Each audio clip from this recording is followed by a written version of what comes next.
Маңғыстауда ірі киберқылмыс ашылды. Киберқылмысқа қарсы іс-қимыл басқармасы жүргізген жедел іздестіру шаралары барысында ірі көлемдегі алаяқтық дерек ашылды.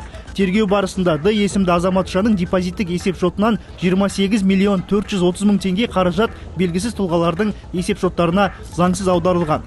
Бұл іс Қазақстан Республикасы қылмыстық кодексінің 190 бабының 4 бөлігі бойынша тіркелді.